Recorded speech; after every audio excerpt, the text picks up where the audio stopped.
Insellmilkom u nistedinkom għat 92 riflessjoni 3 minuti mal-Patri. Ħanidu għastrejt, dawn l-aħħar ġimgħat ħadna r-ruħ il għaliex neħħejna il-maskra minn fuq wiċċna. Jien ngħid għalija, speċjalment fis-sajf, il-maskra kienet verament ingombru. Jiena naħseb illi l-liturġija tal-kelma ta' 22 ħatta matul is-sena hija sejħa biex inneħħu il-maskra, mhux tal-COVID-19 imma l-maskra tal-gburija. Aħna nafu kemm huwa faċli xi kultant naħsbu li aħna dak li maħniex, qalbna titkabbar u kif jgħid il-Malti nibdew naraw lil kulħadd dubbien. Il-kelma talla issejħilna biex nżommu postna kemm f'għajnejn Alla kif ukoll f'għajnejn il-bnedmin. Hija sejħa biex nikkultivaw dik il-virtù sabiħa tal-umiltà illi skont l-imalma tal-ispiritwalità hija l-omm tal-virtujiet kollha.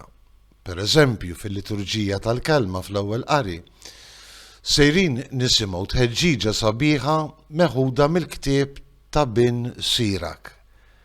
Ktieb fost il-kodba tal-erf tal-Antik Testament illi jħeġġeġ lil poplu ludi, lil poplu l-mażul biex jgħix bl-erf illi ġej minn Alla.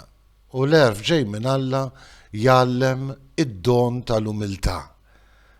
Hekk jikteb l-awtur sagru ta' bin Sirak meta jgħid aktar ma tikber fid-dinja, aktar għandek titxekken u quddiem Alla ssib kotra ta' ħniena għaliex il-ħnina talla bla qies u li ċkejknin jurihom il-femijiet moħbija tiegħu.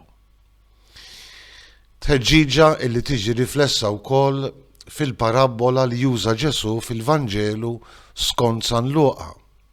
Ġesu mistieden għal-ikla meta jinduna li kien hemm min qed jipprova jfittex is-siġġijiet ta' quddiem jieħu l-okkażjoni biex jagħti tħeġġiġa spiritwali qawwija ħafna. Fittex il-postijiet tal-aħħar biex imbagħad min jistiednek itellek hu. U mhux fittex il-post ta' quddiem u mbagħad mistħija kbira u rexa tiġi imsejjaħ biex tieħu l-postijiet tal-aħħar. Hemm il-kelma qawwija ta' Ġesu. Min jitkabbar jiċċekken u min jiċċekken jitkabbar. Kemm nammiraw il-qaddisin imma anke lil ħutna illi għandhom din il-virtù tal-umiltà.